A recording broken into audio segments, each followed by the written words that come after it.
welcome back to my channel. My name is Pearl, and on this channel we talk about all things relationship.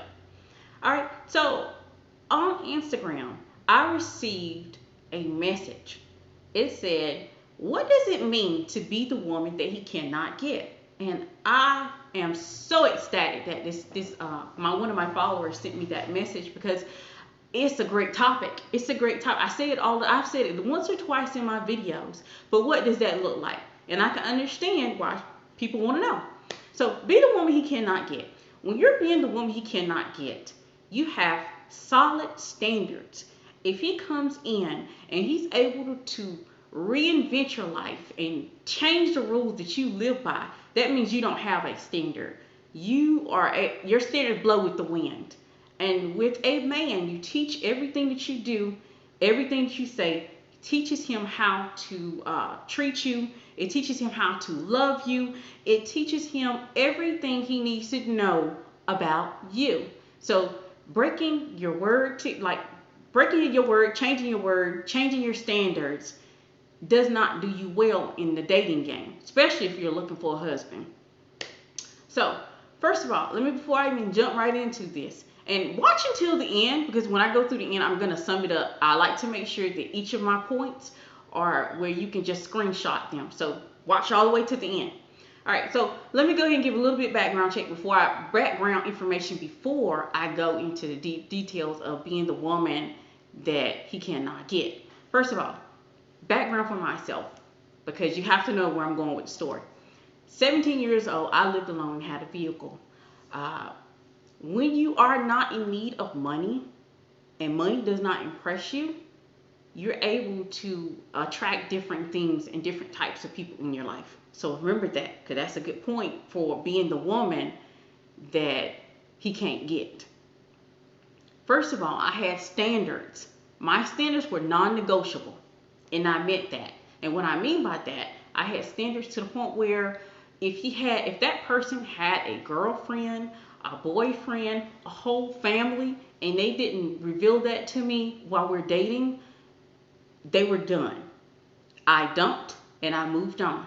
That is a standard. It's non-negotiable. I'm not going to talk to you while you have a whole roster, because it's easy I'm observing, I'm figuring you have a roster, you have a wife, you have a girlfriend, you have all of these things going on in your life. And see, let me also say, just for a second, that I lived in a town. When I met my husband, I lived in a town for 3,000 people.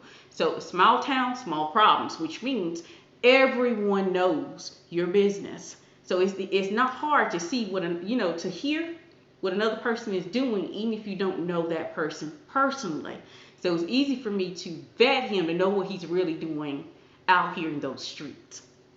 So standards. I already had all of my own. I had my own place. I had my own car. I did not leave my home without makeup and being made up. Okay? So I had myself together. He must have employment. I would never, ever date Dusty Dan. I would never date Crackhead Chris. And I would never, ever date baby daddy Ben, ever, because they would not have passed my qualifications. They would not have passed the standards that I had for my dating life. And you need to have some standards too. So these were mine. These don't necessarily have to be yours. But if you don't really know what to look for, I have done two videos, Red Flags 1 and Red Flags 2. Go back and check that out. It's going to be in the description box to those who are still dating and you're trying to figure out what red flags to look for in order to make sure he's a high quality man.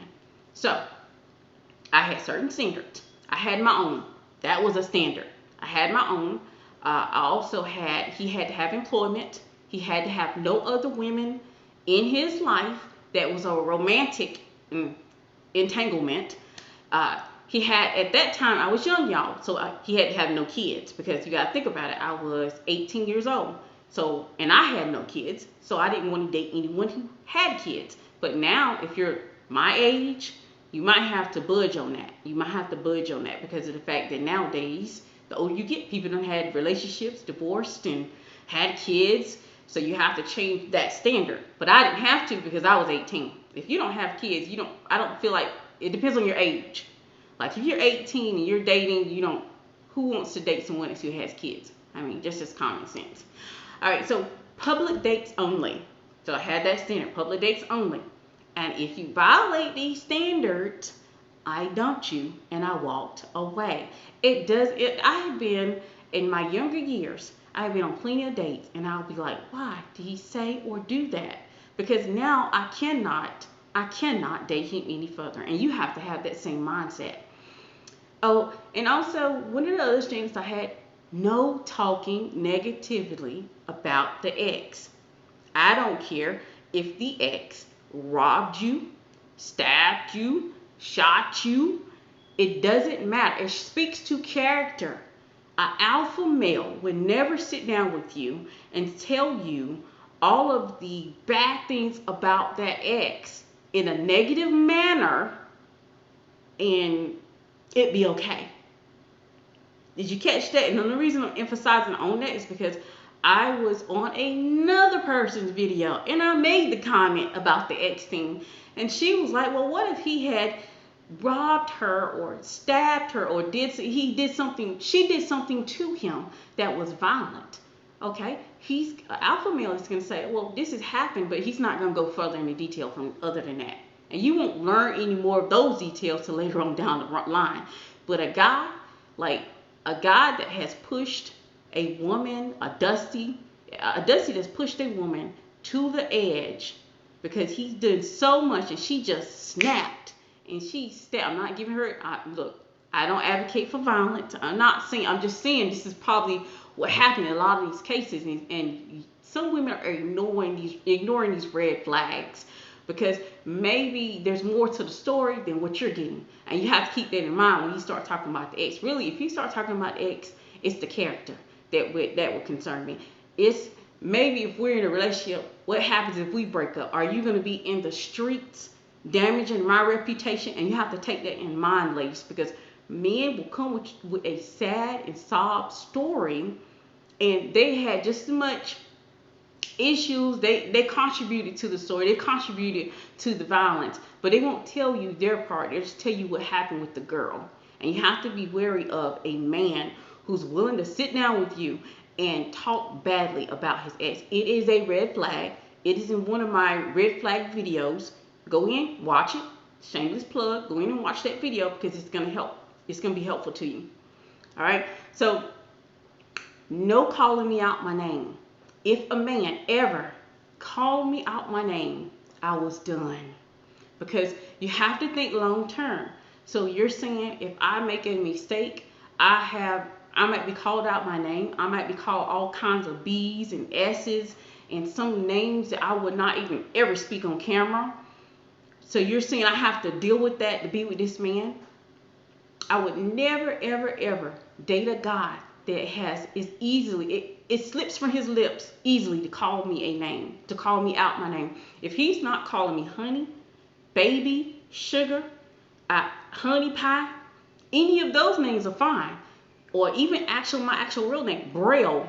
If he's not calling me those things, he's calling me out my name in a derogatory manner, we can't do this. These things are part of my standards. And one of my other standards were also keeping my reputation clean. You can date. It's very much possible, ladies, to date and keep your reputation clean. Some women think, oh, if I date more than one guy, I'm going to have a bad reputation. It's very possible to keep your reputation clean. This is where your dates come into effect. You're not alone with him. It's all public dates. So no one can say he was at your house or any of those natures. So you can date cleanly and date multiple men. It's very possible. It's just in the way you go about doing it. So I kept my reputation clean. And if they violated any of these standards, I was willing to walk.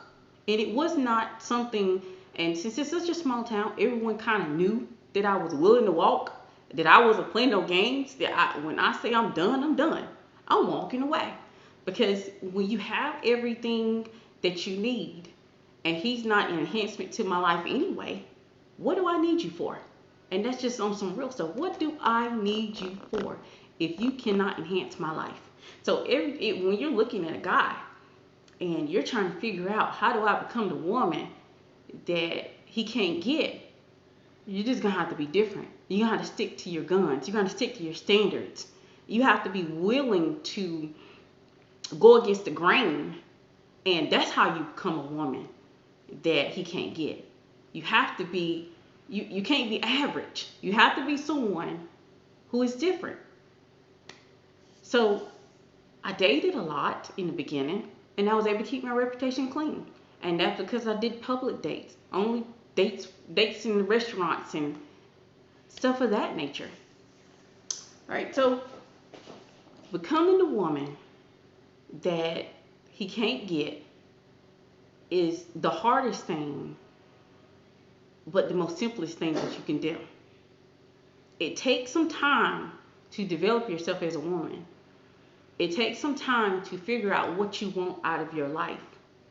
And I had this other question too. This is probably off topic, but a lady asked me about how do I maintain my marriage. And I did mention love. And the reason I did that is because at this point in my relationship, he has earned my respect and in turn, my love. A lot of you, some of you are giving away your love, but this man hasn't earned your respect. I hope you caught that. That's a little gem there right there. That's something right there. That's some gems. Because you should not give away your love if that man has not earned your respect. And just make sure that you catch my red flags 1 and 2, which I'm going to link down in the description box. And make sure you follow me on Instagram. My handle will be at the bottom of the screen. And I will catch you on